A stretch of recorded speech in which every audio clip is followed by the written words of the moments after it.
how smart was that, Bob? Both producers using their phones on a vacation show. But we managed to make it happen, though. It is. Good evening. Yeah, that's that. Good evening. Good evening. Welcome to the European Ham Radio Show, guys. Topic of today is ham radio on vacation, and strangely enough, at least both me and I have to point the other way on my phone. Both me and that guy is on vacation, and that guy has had people on vacation at his place. And Jürgen, you're just in Austria, right? Yeah, not on the Maldives. Yeah, but Austria is a famous holiday spot, so it counts like it. Yeah, not so much for summer holidays, though. It depends. I mean, sometimes it can get really, really hot here. So if you like it hot, come in summer. So how hot is it down there now, Jürgen? Today it was about 29 degrees. Then we had a thunderstorm in the afternoon while we worked on a portable mast. Maybe I can continue with my ham radio moment of the week. You can. I was just that was a leading question, though, because here at 62 degrees north, where I am now, we have 30 degrees. It's a little bit less now, probably 28, 29 now, but it was way more than 30 earlier today. So it's unusually hot up here now.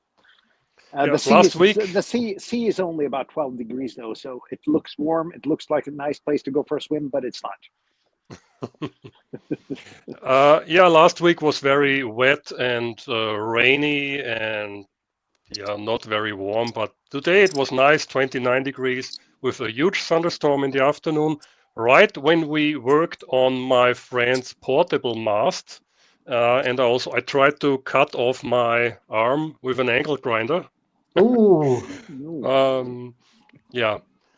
I can show you some pictures. I hope this works, folks, when you are on your iPhone. We'll see if we can manage to produce this good enough from a phone. Okay, let's see.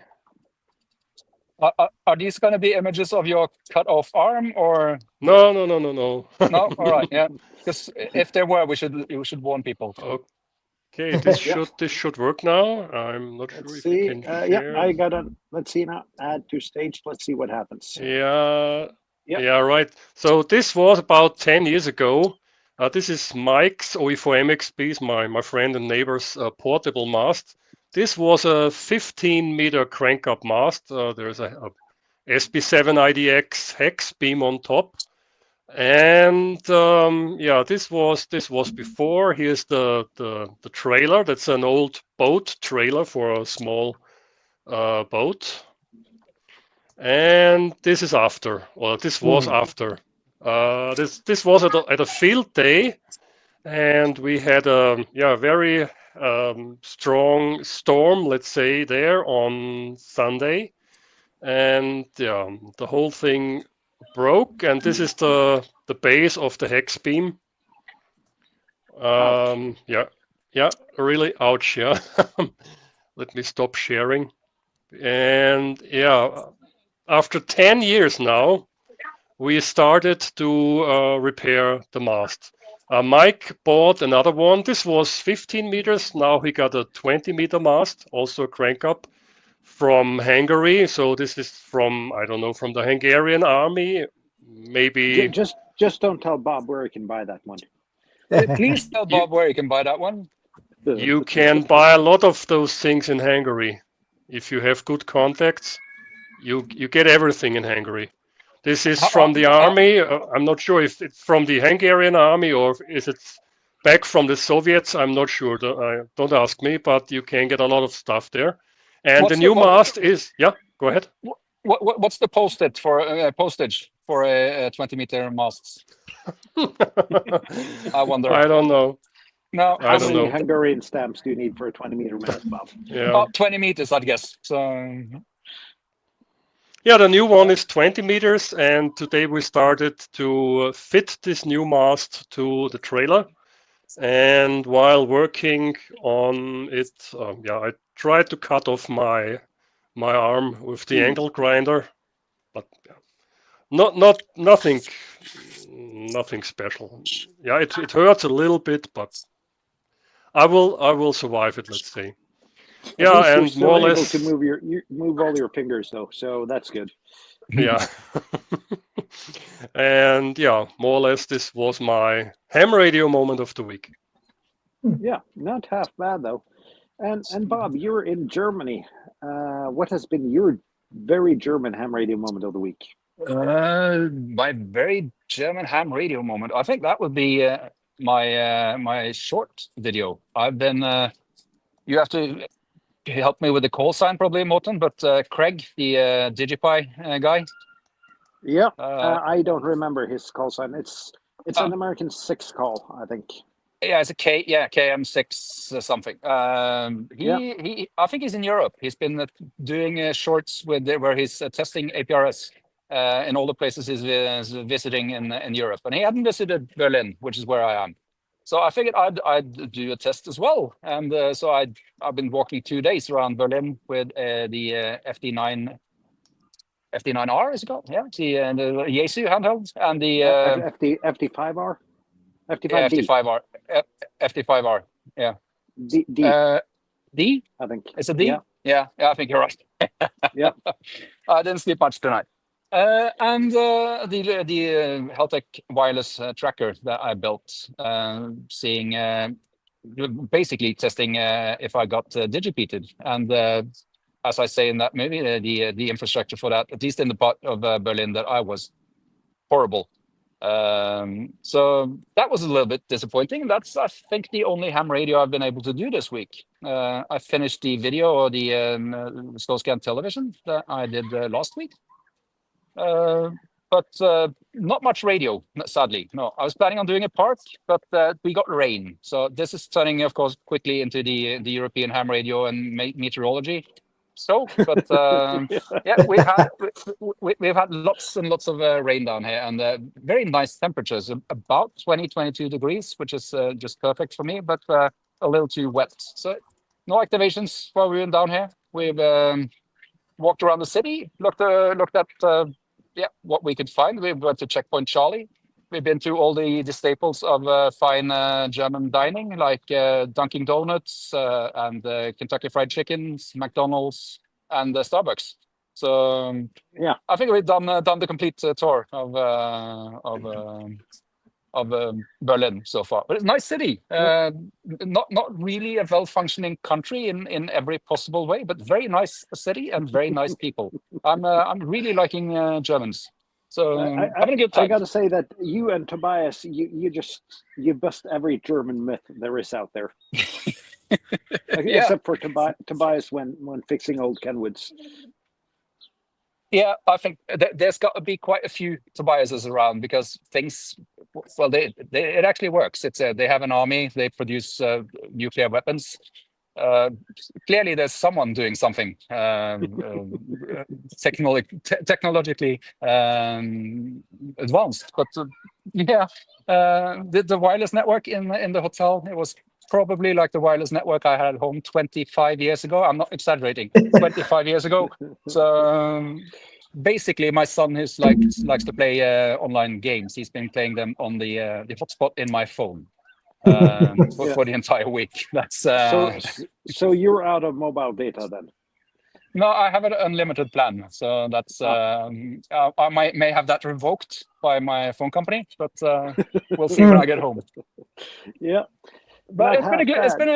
It's been a very good week. It has, even though it wasn't much radio in it. So, but yeah, and there's some. I'm not going to talk much about it, but there's some news about.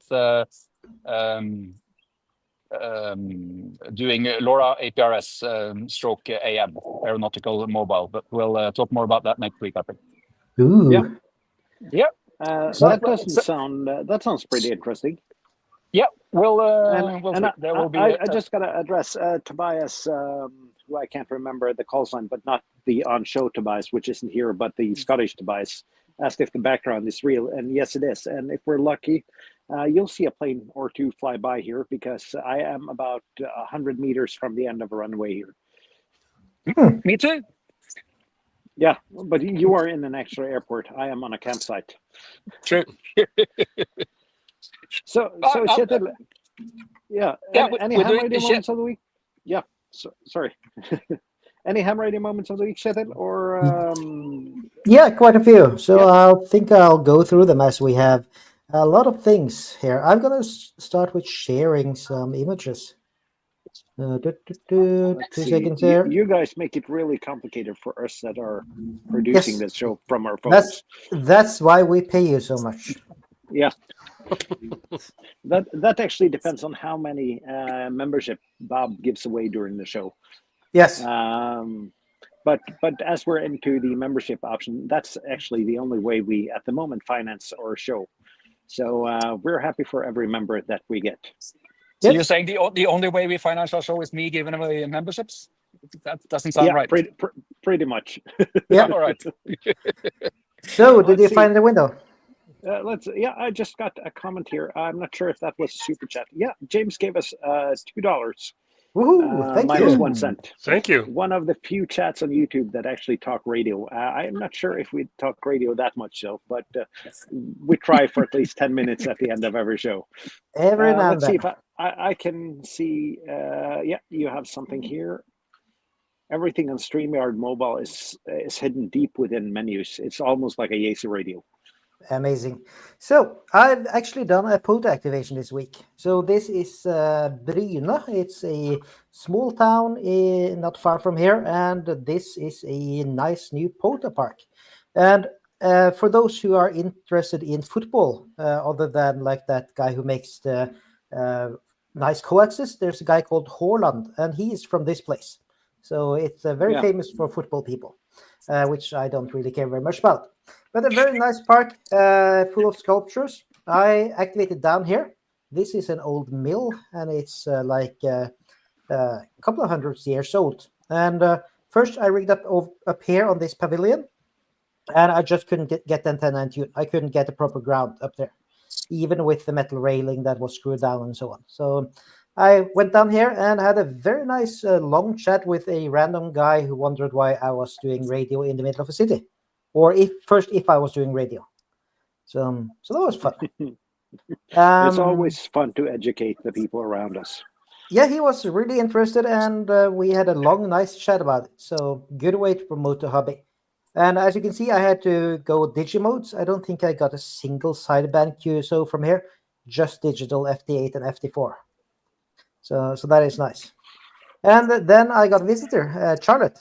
To Mike 0 Lima Victor Yankee. She was over here, and we've done some sightseeing, not necessarily radio. We tried one activation that didn't really work out. The conditions were horrible, so we got 4 QSOs in 20 minutes or so we gave up, basically.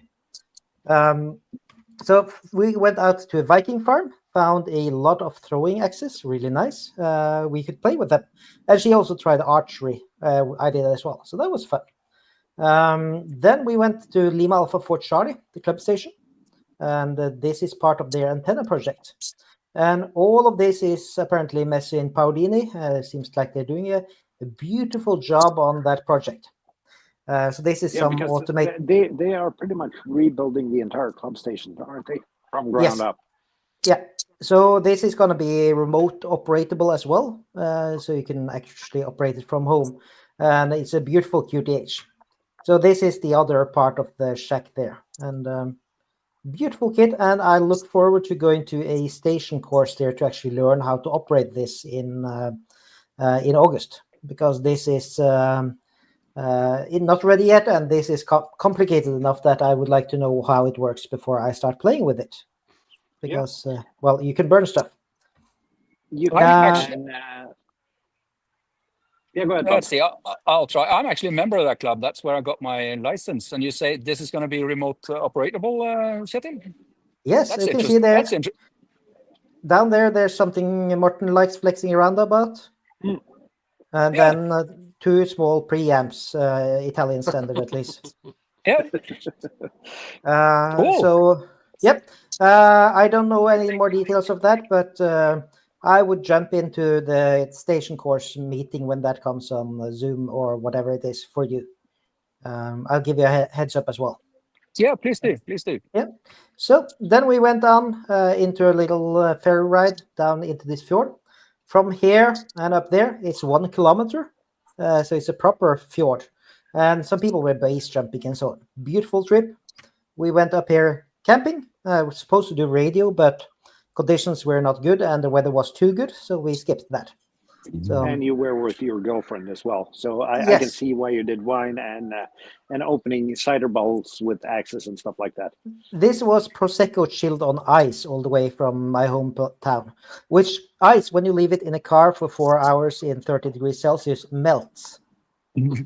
Things So get wet. it was cold on water. No, it was the ice actually lasted, but there was water quite a bit everywhere.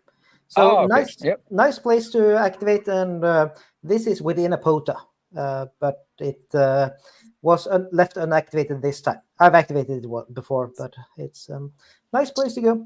So then today we did some antenna building. This is that spool antenna that some people have shown in Discord, and she wound her own toroid, and we did some other fun things with that. It's not completely done yet.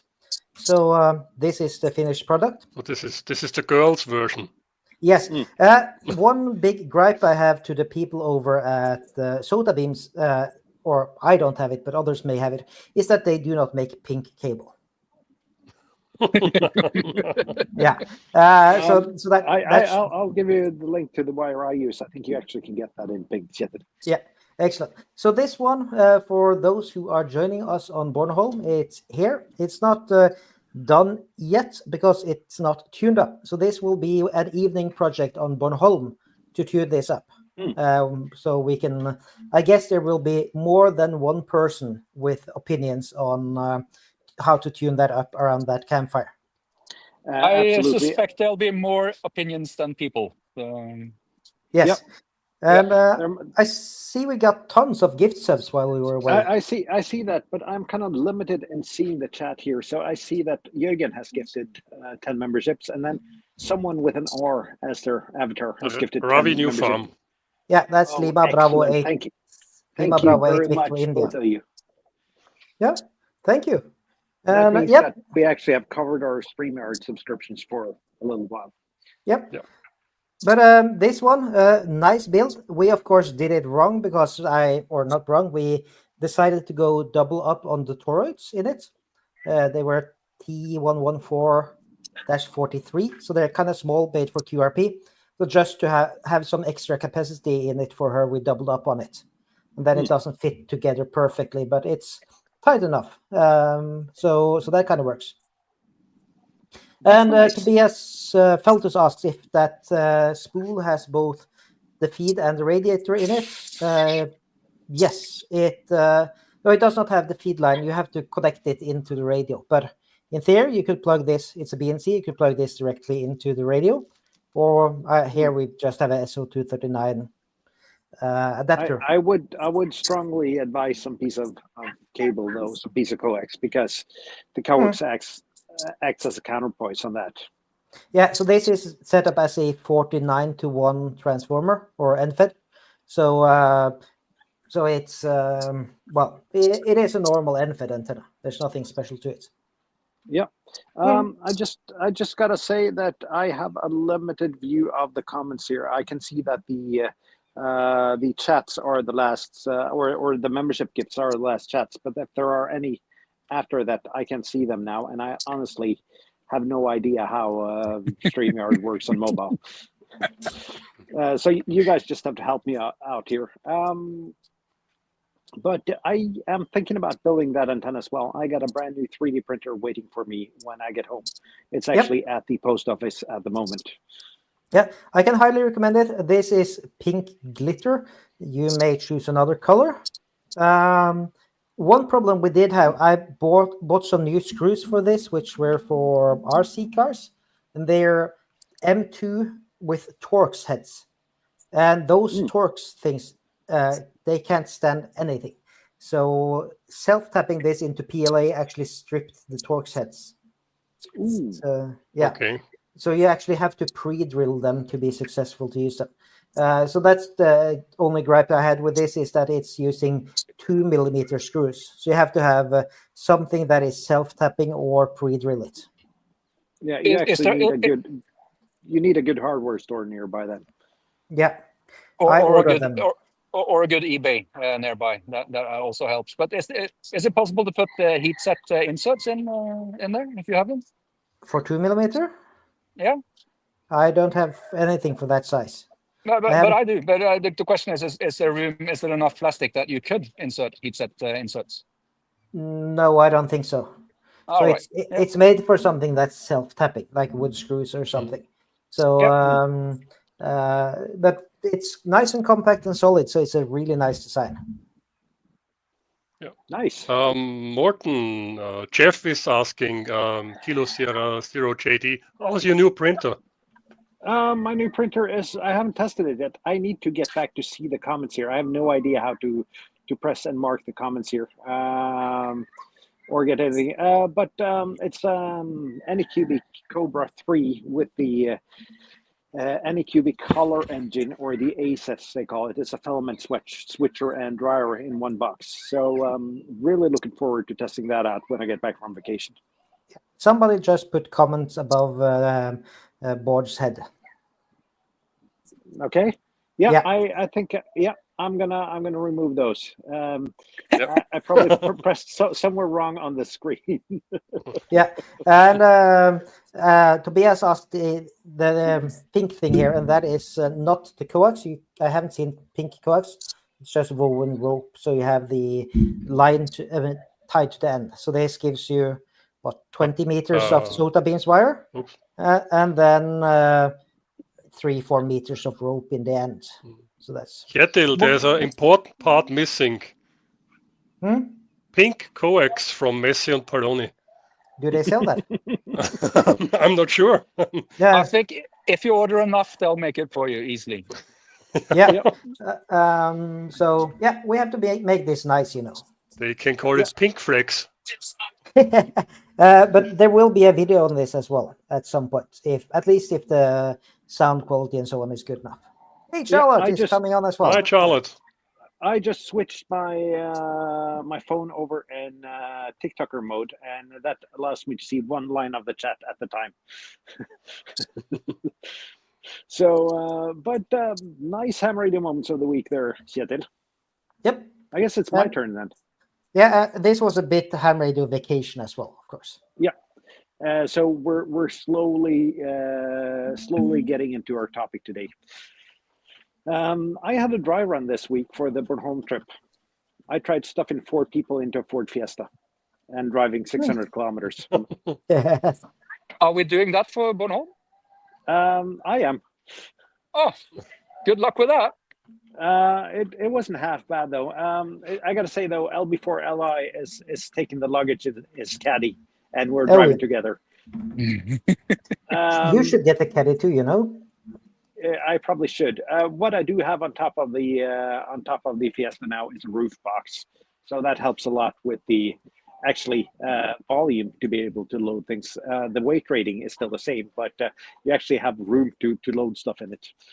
So basically, you have a Ford Fiesta that has got about 2.3 or 2.4 horsepower, and you're going to put 4 people in it, and you're going to put a huge roof box on it. I have the 1.6 liter diesel, which has 120 horses. So 4.5 horsepower then. It's actually 120, Bob. Oh, all right. So it wasn't half bad, but we're going to be 4 hams in that. Besides me, it's going to be Steve, M1 SDH, SA6 TIG, and LB3 FJ. So I have no idea how tall Steve is, but the other people, except for me, are relatively longer than me. Let's put it that way. I'm just short and fat. My plan is to join the. Is there a parrot somewhere? A parrot? I heard something sounded like a parrot. It's a seagull. That could be it. I am by the sea. I was going to say I'm joining your convoy going down there, so I could probably stick some luggage in my car. Yeah, So, and we'll put a lot of luggage in Joachim's car. But that's the subject of the show in 2 weeks. We're doing the Bornholm pre-show. Oh. But besides that, I did bring a radio on vacation, so I'm transitioning slowly into the topic here as well. That guy was kind enough to put a POTA park right next to my dad's farm, so I did an activation on Thursday. Got down there, got everything set up on a nice park table, and it started raining. But I got 12 QSOs and 12 QSOs in 5 minutes, I think, and got the park activated on the first try. Then here in Molde, where I'm now, I'm trying the same park now for 2 nights. Bad conditions has been horrific. We managed 3 QSOs yesterday. Okay, Bob? Who's disconnected? Is it me or all of you? No, you're still here. No, you're still here. We can hear you. See you. Yeah. Did Morten freeze for a bit for the rest of you? Nope. No. So it's my problem then. Sorry. Yeah. Go ahead. Yes, I'm sharing the screen here for the people wondering where Molde is. Yeah, let's see if I can manage to get that up here. Let's see. There we go. Add to stage. Let's see what happens. Yeah, we're at 62 degrees north. Yep. That is a very nice view to show where it's at, Kjetil. My son did the exact same thing. We were going to eat someplace, and I said, "You have to find it on a map." And he did the exact same thing. It's there. Yeah, at least it sounds like your son is not using the map functionality in Snapchat as my daughter is. No, he isn't. And if looks could kill. I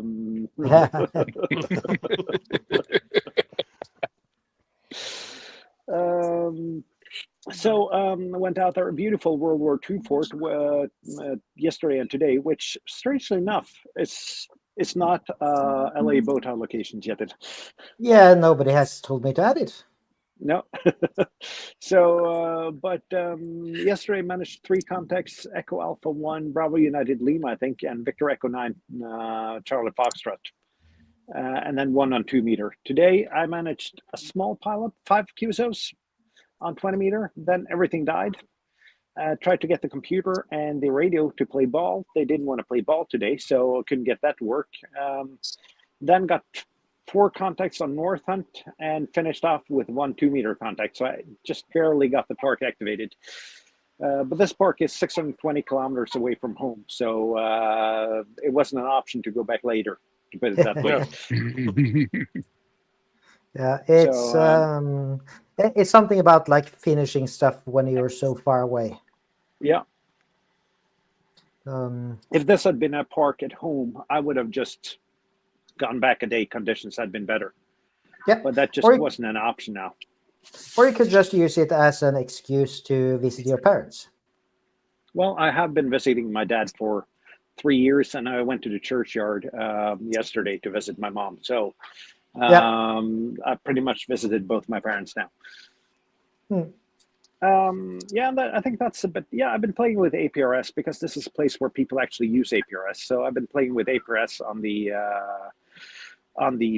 VR N76 and finally got that working and seen that it's working since I'm at a place where APRS actually works. Cool. Are you using the iPhone app or an Android for that? I've been using iPhone for that. So I find I really dislike everything about Android, but for that app, that is has got so much more functionality and it's so much more finished in the Android version compared to the iPhone version. That's true. Yeah, absolutely. Yeah. But then it's a matter of how much stuff you actually bring on vacation. And when traveling with Ford Fiesta, my usual radio backpack is more than enough. And that kind of transitions us over to the topic of the day. And we're actually halfway into the show. So I think we're pretty much on time since we're one person less today. Yep. But what I brought for vacation now was the 706 because I had a feeling that bad conditions could be not good. So I didn't want to gamble on 5 watts on this trip, which was probably a really good decision. But that brings along other challenges. So you need a bigger battery, you need a charger for your LiFo 4 battery and everything. So I managed to cram it into the Fiesta thanks to the roof box. You should get one of the QRP batteries that I use. I hardly ever need to charge them when I'm on holiday. Yeah, the 200 amp hour batteries. Yeah, that's what I said. QRP batteries.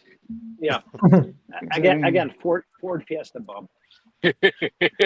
But I thought you had an electric car as well, or is that the one that broke? No, I got an electric car. I got a Nissan Leaf as well. Yeah. But a 30 kilowatt hour Nissan Leaf is not the car you actually want to drive. Or it's actually possible to drive 620 kilometers and be friends with your family at the same time. Just the number of charging stops you need with that car makes that trip unbearable if you're not alone. Yeah, but you have already proven that you can do HF from it, right? While charging. Yeah. I have proved that you can do HF while fast charging and putting 480 volts DC fast charge into the car. Which is very surprising to me. I would expect those things to be so noisy. Yep, and it was noisy, but it was. I'm not sure if it was the fast charger or if it was just that I was at a place with a gas station, a Burger King, and everything else generating noise around it, though. So I should probably try that stunt one at a different charger, which is far from everything. Yep. I did an activation, well, it's strictly an activation, but I played radio right next to a Tesla supercharger site a few years ago, and that was not a problem at all, actually. Really? So I was very surprised. I did that in Slovenia. Well, this was Slovenia or Croatia? I guess it was Croatia, next to a Tesla supercharger, and it was really, really noisy. Yeah. Yeah. I see that Espen says you get from 0 to 80% in just a few minutes. It depends how you define a few minutes, though. About 25-ish minutes because Nissan didn't think about cooling their batteries. So when you're done with your second or third fast charge of the day, the batteries are so hot that they don't really fast charge anymore. Yeah. We were going down or up Lysefjord, the road there, and for those who don't know, it's a zigzaggy road going up a mountainside. So it's roughly, I think it's 700 elevation meters in a few kilometers. And we met a Dutch camper van going downhill. And you could smell that guy had not learned how to brake on his engine, because that smell burned on brake pads. I saw in a Norwegian newspaper there was a camper van that also hadn't learned how to do that. This was with Trollstigen. I don't know what the English word for that would be, Kjetil, but it's the Troll's Ladder. Yeah, the Troll's Ladder. Yeah, all right. He was no longer on the road. He was on its that camper van was on its roof in someone's garden. So yeah. Luckily, no one got hurt except maybe someone's pride and the camper van, of course. But yeah, because it can be really dangerous, and that's something, of course, when you're driving in other countries when you're doing ham radio or other things, driving rules are different, and also, of course, driving conditions. Yeah, I actually, my daughter drove part of the trip up as a teaching exercise. She's getting her license and can drive as long as someone who has her license is beside her. And I had to talk about how to drive downhill when it's steep and actually brake on your gears instead of hitting the brake. And that can be challenging if you live somewhere where it's flat and you don't have to think about that. Yeah, especially absolutely, and especially when it goes to really heavy drives, it can be really bad. So so absolutely. That's nice. I'm really sure you can get those at the Trollstigen as well, which is a it's one of these really big famous roads in Norway that tourists go just to drive that road. Yeah, it's even been featured on Top Gear.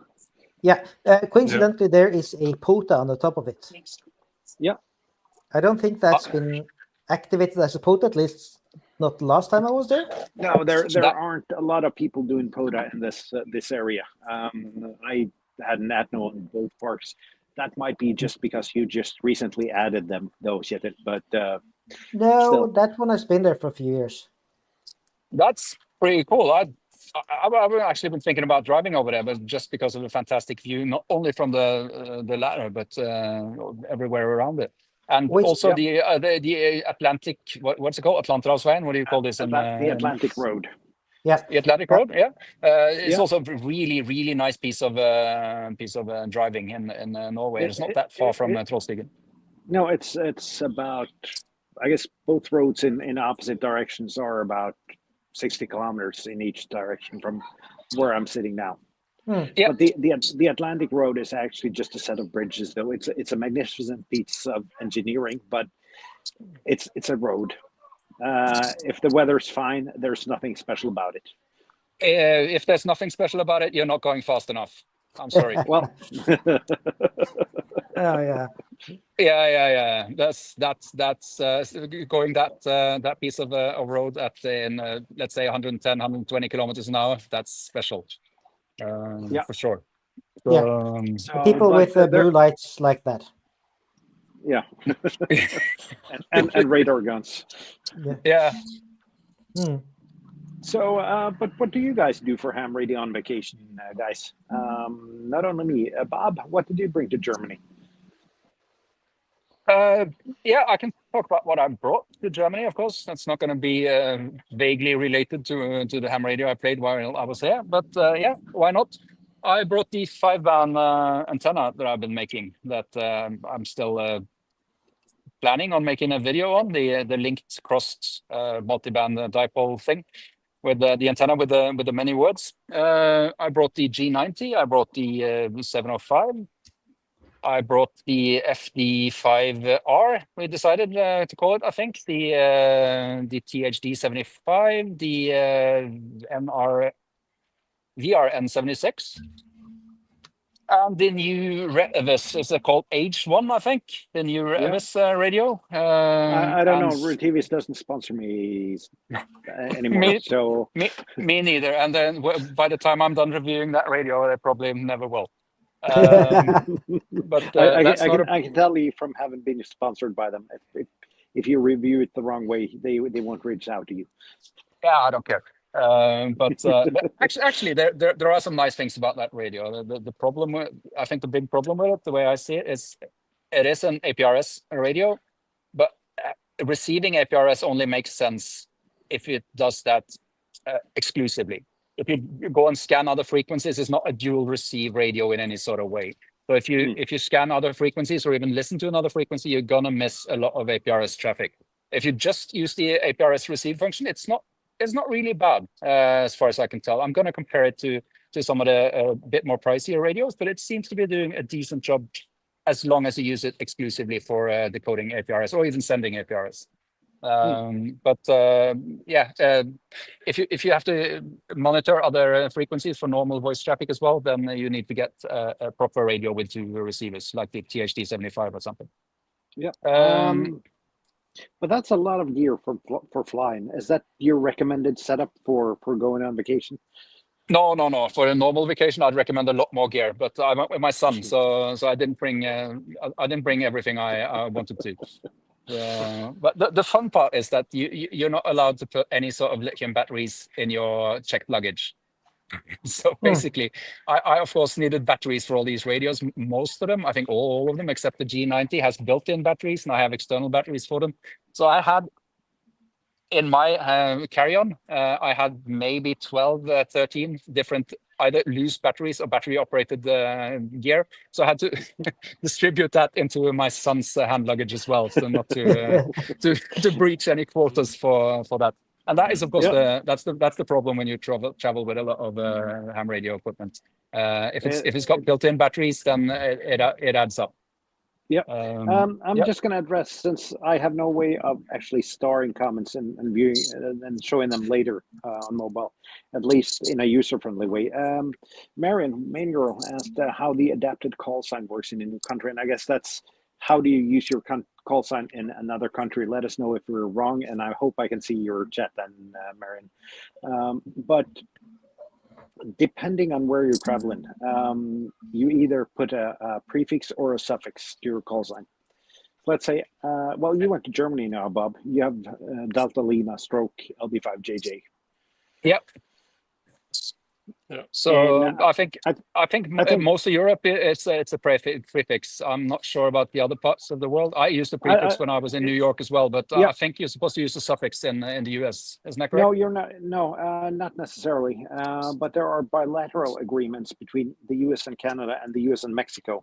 So Mexicans, I think, and Canadians put it as a suffix, and likewise when they do go to their other countries. But going outside that, between the U.S. and here, it's the CFP agreement that regulates it, and then it's a prefix.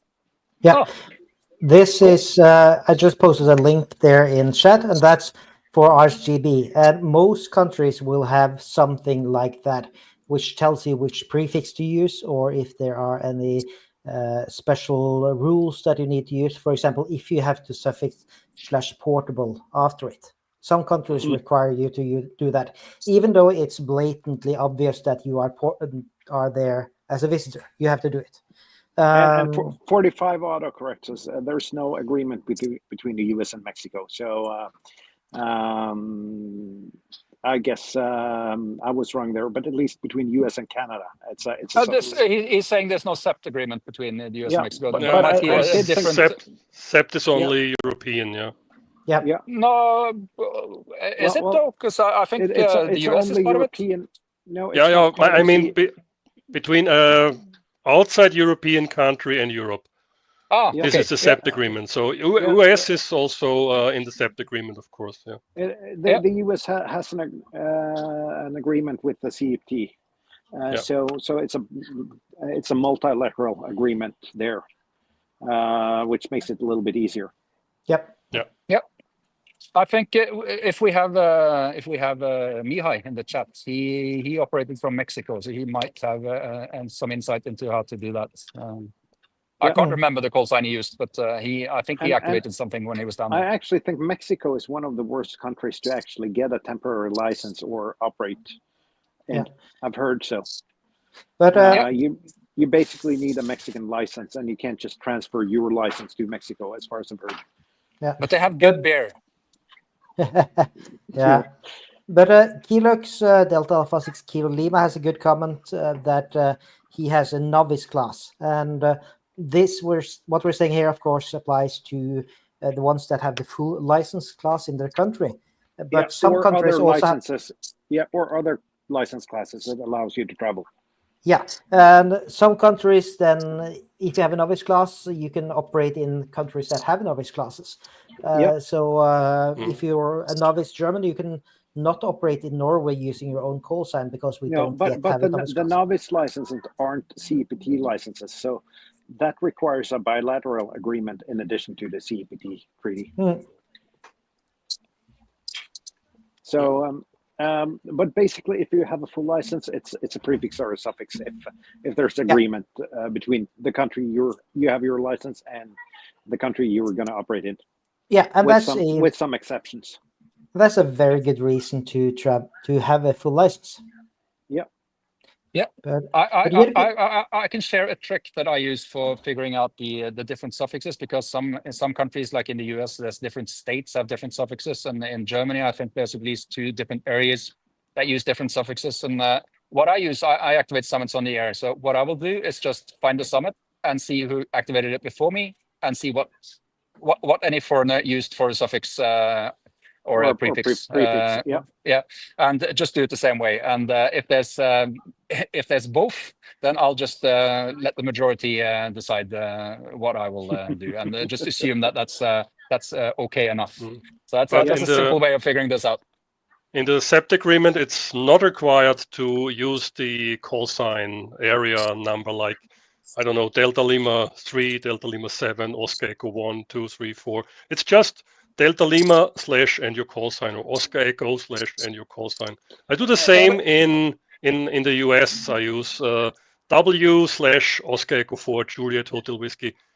I know I have to use my US call sign when I'm over there, but sometimes I'm using also my Austrian call sign, because especially when you do parks on the air, it's more interesting for the people. But the US actually took off the alphabet for their call sign. So how do you know you're going to use W instead of N or A or one of the other letters? You can use W, K, whatever. It doesn't matter. You have to use W, I think. Really? I'm not sure. As in the UK, you have to use M. Can be. I always use W, so that's no question for me. I actually think and this is just an opinion, by the way, it's not legal advice, but as far as I've heard, you have to use W and the area code, and Steve actually says the same thing here. I think that's part of the US CHT agreement. Yeah, because I use the W something from New York, W2, W3 something, I think, from the two. I think New York is 2. Yeah, but for example, Sweden, they have the locals there have the same thing with area codes, and it used to be a requirement for visitors, but now it's just a recommendation and it's voluntary. Yeah. So I used to do it, and then I gave up when I found that I didn't have to, because it's one letter less. Yeah. So, but Jürgen, you have multiple licenses. Is that something you would recommend for people that travel to the US a lot? Yeah, of course.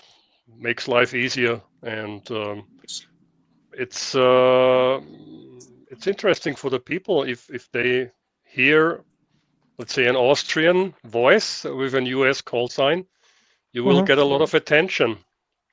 Or in some countries you have to get let's say a local call sign, like that one in the background. That was the Maldives, Corrado Island. There you have to get a local call sign. My call sign was 8 Quebec 7 Oscar Echo. There is no agreement between any European country and the Maldives, for example, or the Maldives and US. So you cannot use your US call sign with the 8 Quebec prefix. So how was the process to get the call for the Maldives? Was that easy? All right. So basically, really just pay someone, and that was it. I mean, this was 10 years ago, and people told me, okay, that's very very hard to get the license. You have to go. You apply for the license, then you have to go to Male, go to the ministry there for the, I don't know, to get the license. No, it was very very easy. Just send an email. It may take a while to get an answer, but I got an answer, and I had to pay, I'm not sure, 10 euro, 20 euro maybe. It's a long time ago. It was really really cheap. I think it was 10 euros, and I got my license via mail, and that was it. And there was no problems on the airport, no questions about the radios, nothing. It was really really easy. Yeah. And you also you can ask for a special call sign, because I wanted 8 Quebec 7 and Oscar Echo for Austria, so I applied for this call sign. I got anyone. I think I got 8 Quebec 7 Alpha something, and then I sent another email and said, hey, I want to have this and this call sign, and they said, okay, no problem. So that was really really easy. Yeah. And if you're looking for a ham-friendly island on the Maldives, go to Corrado Island. That's what I recommend. I'm just going to comment here on Steve. I put that comment up way too early, but since I have no way of scrolling back and forth in the comments, I need to do that. If we go to the UK and are not UK licensed, we need to remember which part of the UK we are. So if you go to Scotland, it's Mike Stroke. England is just Mike Stroke, and Wales is Mike Whiskey, and so on. And as far as I know, the Channel Islands are not part of CEPT. So But- I am not sure what you do there. But you could use Mike Echo in England, and there's something again for Isle of Man, isn't it? Yeah, but Isle of Man is not a part of CEPT either, as far as I know. The Channel Islands and Isle of Man are not. They're not. Well, I was going to say they're not EU either, but then we're talking politics, and we're not supposed to talk politics in a ham radio show. So shush now. This has been discussed over the last few days, Martin. That was geography, not politics. Geography is allowed. Yeah. But I tried to figure out. I think there was it wasn't Shetland. It was some of the other islands up that way that I wanted to. The Orkneys. The Orkneys have also another prefix, I think. Yeah, that was it. I tried to figure out what I needed to use if I went there, because that looked like a fun place to do summits on the air. But I didn't easily figure that one out. I don't think I decided that I know what I needed to use if I went there. It can be difficult. Yeah, and what you can do is what I did when I traveled to Latvia. I didn't actually activate there because I didn't have time, but I reached out to the local league and asked. Yeah, and that's also a thing you can do, and just get some pointers on what to do to get all the formalities in order to be able to operate in a different country. True. And I see that my comment about Isle of Man and the Channel Islands are not CEPT. They are, according to the UK people here. Yep, I just had a look just for the fun. Yeah, I just before we let that go, he also referred to them as the crown dependents. Yeah. just to make sure we're not talking politics. Yeah, but isn't Canada also a crown dependency, and Australia, New Zealand, and so on? Probably. Yeah. Yeah. Just for fun of it, I checked the Faroe Islands, which I've been there before, and it's Oscar Yankee, so you can operate there just with SEPT. But border, have you seen how many 8 or 9 or 10 pointers there are on those islands that are really simple to reach? I have, and these were the islands I was talking about. I was trying to figure out. I think. Yeah, when you say Faroe Islands, when you say easy to reach, you mean by helicopter? You can rent a helicopter there quite cheaply. Yeah, I know. That's my plan for activating Svalbard at some point. But there are some 10 pointers that probably are easy to reach. I think most of them may not even ever have had people on them. Yes, by the looks of it. But they have some of these are really easy to hike to, and highly recommended the place. Yeah, you've done summits there? No, that was the first year I was licensed, so it was before I started doing SOTA. So I only operated, but you can also operate the 1.5 kilowatt out there. Portable. If you want to. Yeah, all right. Yeah, I don't want to. And I see that Steve comments that the crown dependencies are. Let's see if I can scroll up here, because now I just saw Channel Islands. It's a term for the Isle of Man and Channel Islands. So okay. Yeah. I'm sure they love being referred to as the crown dependencies. Yeah, I can see that we're not only the European ham radio and meteorology show, we're also the European UK geography show. Yes. Yep. That's us. To be fair, I think we've stayed pretty much on point as to the theme of this evening's stream. It's been a lot of actually quite relevant traveling advice today. So I think we can not just what kind of gear we bring, because that is dependent on where you're going, pretty much. Yeah, and what you're doing. And there are also some countries where you actually have to declare your equipment before entering customs. So do check on that as well. Yeah, there's a concept that I really enjoy, and it's called plausible deniability. I highly recommend it. Yeah, it doesn't work in all countries, but Jürgen, you have something to say? If you're going to an island, bring, like the Maldives, bring vertical antennas and at least 100 watts, and you will have fun. Don't use dipoles. When you're not able to bring it high enough, for DXing. Vertical antennas close to the water are much more effective. And actually, Josh over at that little ham radio channel, ham radio crash course or something, actually talked about verticals and them being his favorite antennas a couple of days ago, I think. Yeah, but there are some countries where you may get even jail time if you go and you bring radios. So some of them, at least if you do, for example, something that's for military frequencies. Yeah, you're talking about North Korea or? No, but somewhere else in that region, there are some countries where you shouldn't do that. I do think there are some special requirements in order to use 5 papa stroke something. Yes. That's North Korea? Yes. I think so. All right. Yeah. That would be a very fun expedition to do. P5. Actually. That would be P5, yes. Yep. So that would probably be fun, but I can't imagine the paperwork you need in order to bring ham radios into North Korea. And most of all, bring them back out again. That would be the challenge, bringing both the radios and yourself back out. I think that would be the challenging bit. But it would be fun. That would be a fun expedition. Just imagine that pile up. Yeah. Yes. And 45 Auto says that Ham Radio Crash Course is a itty bitty channel. Help out a new guy and subscribe. Yeah. Yeah. Yeah. Well, how big are they? I think Josh has somewhere close to 400,000 or 500,000 subscribers. Yeah, 393K at the moment.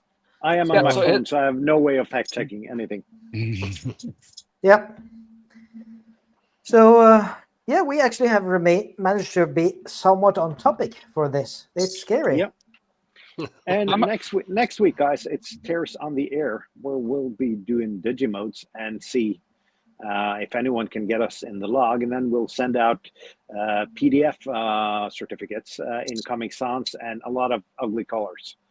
Yes, these are really high quality diplomas. They are much more worth than, for example, WWA or what's the other one, DXCC or something like that. Yeah.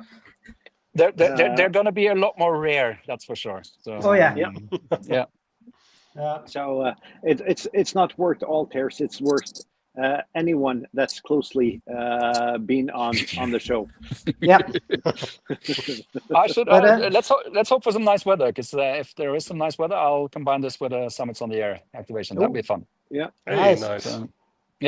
So and the week after that, it's our going to Bornholm show, and then it's Bornholm and coming back from Bornholm, and that's the next week's on our show. Yeah, and as Mingo is saying, we're getting closer to 1,000. We're at 985 subscribers now, and also quite a few in our very nice Discord. So that is nice. Yeah, Jeff wants to know if Ham Radio Dude or Walt counts, and yes, they do, but not for the award this time, but because you got to work him while the show is on. So. We'll see if we can get anyone on there to have some North American stations for the work out there. Yep. I can cover North America on 20 or 17 or 15. Yeah, you can probably be plus 60 there as well, Jürgen. So. Yeah.